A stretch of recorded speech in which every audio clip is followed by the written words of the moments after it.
Hello mga ka-BGs, no? Meron naman tayong panibagong tanim dito sa aking maliit na greenhouse. Ayan siya mga ka-BGs, no? Itong ating lettuce.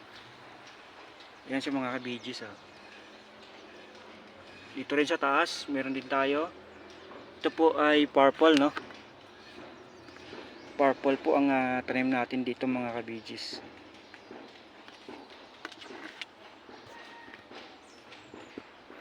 So naglagay na ako ng ano rito mga ka-BGs, no, ng insulation foam para hindi uminit po ang ating plastic bottle, no.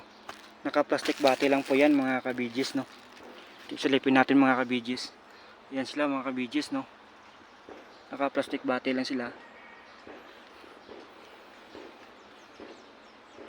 So yan, no, mga ka-BGs, oh. Hanggang dito mga ka-BGs, no, meron din tayo rito, no. Ayan sila, purple. Ayan siya mga ka-BGs, no. Ito ay bok choy pa rin mga ka-BGs. Ito mga bok choy mga ka-BGs ay binibenta ko rin ito.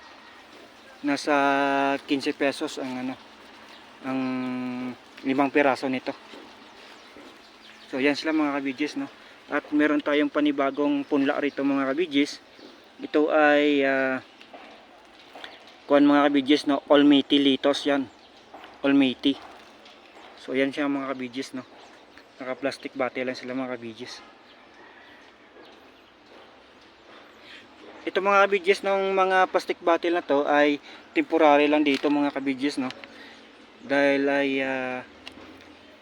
kung sa araw na ito ay itatransfer na natin itong Almaty lettuce natin, dito natin ilalagay mga ka-BGs, no, dito na area. Ayan, no, hanggang dun. So temporary lang sila mga ka-BGs, no, itong ating bok choy, no.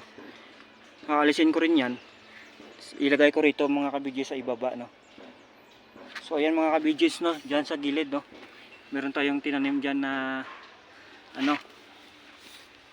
Ayan siya mga ka-BGs, ng opo yan. Dikit-dikit pa mga ka-BGs, no.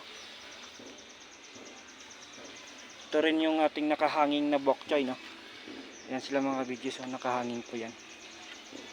Hanggang doon, no.